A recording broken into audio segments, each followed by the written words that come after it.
আজকে আমাদের ক্লাস হচ্ছে computer science and computer application. আমাদের কম্পিউটার সায়েন্স বা কম্পিউটার অ্যাপ্লিকেশন যাই থাক না কেন, কমস বা কমা যাই থাক না কেন, আমাদের পরীক্ষা হবে 100 নাম্বারে, আর তার মধ্যে থিওরি থাকবে 70 নাম্বারের, আর প্র্যাকটিক্যাল হবে 30 নম্বরের। যেহেতু এখানে প্র্যাকটিক্যালের নাম্বারটা অনেকটাই বেশি, তাহলে এখানে নম্বরটা তোলাটাও অনেকটা সোজা এবং ওঠেও নম্বর, খালি একটু পড়তে হয়। তো শুরু করা যাক। প্রথমেই আমরা দেখে নিই সিলেবাসটা। এই সিলেবাসটা হচ্ছে যারা কম্পিউটার অ্যাপ্লিকেশন নিয়েছো তাদের জন্য। এবার আসি সিলেবাস কথায়, স্কুলের সিলেবাসের কথায়। স্কুলে নর্মালি প্রতি বছর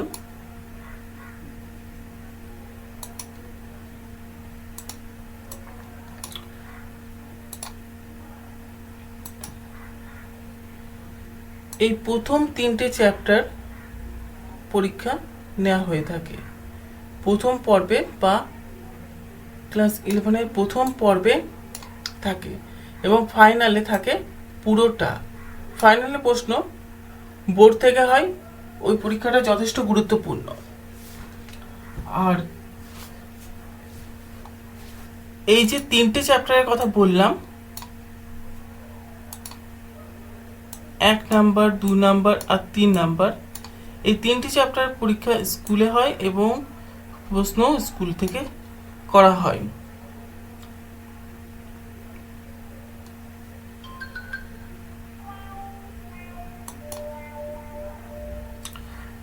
এবার আসি কম্পিউটার সায়েন্স বা সায়েন্সের স্টুডেন্ট যারা কম্পিউটার সায়েন্স নিয়েছো তাদের ক্ষেত্রে। তাদের ক্ষেত্রেও তোমরা স্পষ্ট ভাষায় দেখতে পাচ্ছ সিলেবাসটা কি আছে। তোমাদের evolution of computer and computer organisation, data representation, Boolean algebra, software language, programming in C, এই সমস্ত কিছু থাকছে। প্রোগ্রামিং ইন সি আমি বলবো এখন থেকেই শুরু করে দিতে, নয়তো পরবর্তীকালে যখন তোমরা শুরু করবে তখন কিন্তু পরীক্ষার আগে শেষ করতে পারবে না। তা মোটামুটিভাবে একই রকম আছে, যেগুলো এক্সট্রা থাকবে আমি নিঃসন্দেহে করিয়ে দেবো।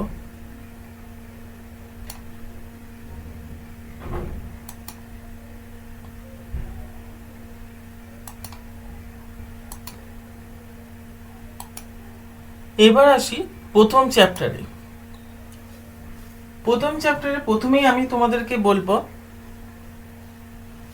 জেনারেশন অফ কম্পিউটারটা পড়ে নিতে, কারণ আমরা দেখেছি প্রতি বছরই এই চ্যাপ্টার থেকে, এই পোর্শন থেকে প্রশ্ন আসে এবং বড় প্রশ্ন তো আসে, ছোট প্রশ্ন তো থাক, ছোট প্রশ্ন তো আসেই, এর সাথে সাথে বড় প্রশ্নও আসে। এখানে মূল কমন একটা প্রশ্ন থাকে যেটা মোটামুটিভাবে প্রতি বছরই দেওয়া থাকে। প্রথম প্রজন্ম থেকে পঞ্চম প্রজন্মে কম্পিউটারের বৈশিষ্ট্য 3টে করে লিখতে হয়। কাজে আমি বলবো এই বৈশিষ্ট্য 3টে করে সবাই পড়ে নেবে। আর কোন প্রজন্মে কি টেকনোলজি ইউজ হতো, যেমন প্রথম প্রজন্মে ভ্যাকুয়াম টিউব, দ্বিতীয় প্রজন্মে ট্রানজিস্টর, তৃতীয় প্রজন্মে ইন্টিগ্রেটেড সার্কিট, চতুর্থ প্রজন্মে মাইক্রোপ্রসেসর চিপ, পঞ্চম প্রজন্মে ultra large scale integrated circuit. এখানে আমি বলবো এই চতুর্থ আর পঞ্চম এটা কিন্তু অনেক বই অনেক রকম দেয়া থাকে।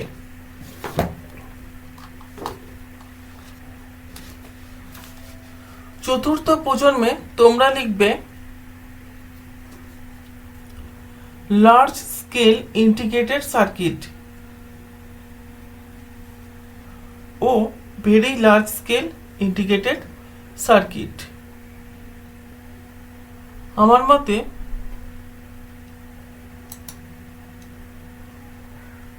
তোমরা এইটা না লিখে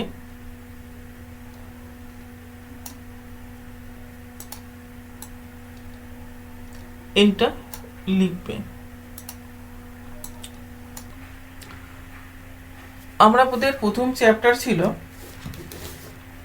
সিলেবাস অনুযায়ী কম্পিউটার সায়েন্স এবং কম্পিউটার অ্যাপ্লিকেশন দুটো ক্ষেত্রেই evolution of computers and computer organisation. এই চ্যাপ্টারটা কেন ইম্পর্টেন্ট তোমরা সিলেবাসে দেখেছো, এই চ্যাপ্টার থেকে মোট 17 নম্বরের প্রশ্ন আসে। 14 নম্বরের ডেসক্রিপটিভ, অর্থাৎ 7 নাম্বার করে ডেসক্রিপটিভ, আর দুটো এমসিকিউ, একটা এসে।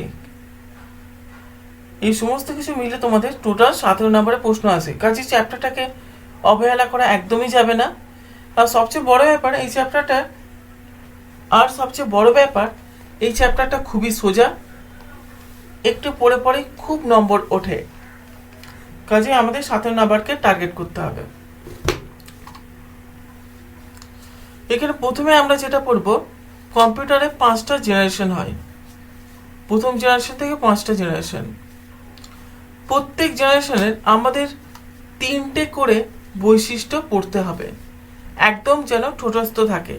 শুধু বৈশিষ্ট্য পড়লে সুবিধা একটাই হবে, এখান থেকে বৈশিষ্ট্য পড়লে তোমরা ছোট প্রশ্নের উত্তর দিতে পারবে এবং বড় প্রশ্ন তো পারবেই। এবং আমরা দেখেছি বিগত কয়েক বছরে এই প্রজন্মর বৈশিষ্ট্যগুলি থেকে মোটামুটি বড় প্রশ্ন আসতেই থাকে। কাজে আমরা প্রথম প্রজন্ম থেকে পঞ্চম প্রজন্মের কম্পিউটারের বৈশিষ্ট্যগুলো দেখে নিই। প্রথম প্রজন্মের কম্পিউটারের মূল উপাদান ছিল ভ্যাকুয়াম টিউব। এই প্রজন্মের কম্পিউটারের বাইনারি মেমরি হিসেবে ম্যাগনেটিক ড্রাম এবং সেকেন্ডারি মেমরি হিসেবে ম্যাগনেটিক টেপ ব্যবহার হতো। এবার আসে দ্বিতীয় প্রজন্মে। এই প্রজন্মের কম্পিউটারের মূল উপাদান ছিল ট্রানজিস্টর। এই প্রজন্মের কম্পিউটার প্রাইমারি হিসেবে ম্যাগনেটিক কোর এবং সেকেন্ডারি হিসেবে ম্যাগনেটিক টেপ এবং ম্যাগনেটিক ডিস্ক ব্যবহার হতো। এই প্রজন্মের কম্পিউটার ইনপুট হিসেবে প্রধানত 5 কাঠ এবং আউটপুট হিসেবে 5 কাঠ ও কাগজ ব্যবহার হতো। এটা হলো দ্বিতীয় প্রজন্ম। এবার হচ্ছে তৃতীয় প্রজন্মের কথায়। এই প্রজন্মের কম্পিউটারের মূল উপাদান ছিল ইন্টিগ্রেটেড সার্কিট।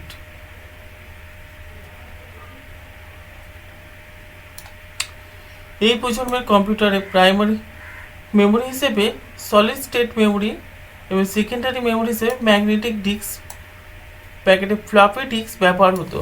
ফ্লপি ডিস্ক তো এখন ব্যবহার উঠেই গেছে। এই প্রজন্মের কম্পিউটারের ইনপুট যন্ত্র হিসেবে কিবোর্ড এবং আউটপুট হিসেবে মনিটর ব্যবহার হতো। আচ্ছা, আমি এই প্রসঙ্গে বলি, যারা বই কেনোনি বা এখনো কেনা হয়ে ওঠেনি তারা আমার ভিডিওগুলো থেকে স্ক্রিনশট নিয়ে পরেও পড়তে পারো। এবার আসি চতুর্থ প্রজন্মের কম্পিউটারের কথায়। এই প্রজন্মের কম্পিউটারের মূল উপাদান ছিল large scale integrated circuit LSIC এবং ভেরি লার্জ ইন্টিগ্রেটেড সার্কিট। বৈশিষ্ট্য, দ্বিতীয় বৈশিষ্ট্য দেখি।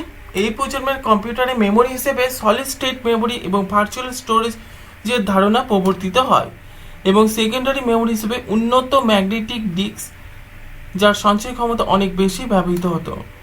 এই প্রজন্মের কম্পিউটারে ইনপুটের ক্ষেত্রে উন্নত যন্ত্রাংশ কিবোর্ড, মাউস এবং আউটপুটের ক্ষেত্রে উন্নত যন্ত্রাংশ মনিটর, প্রিন্টার ব্যবহার হতো। এবার আসি পঞ্চম প্রজন্ম।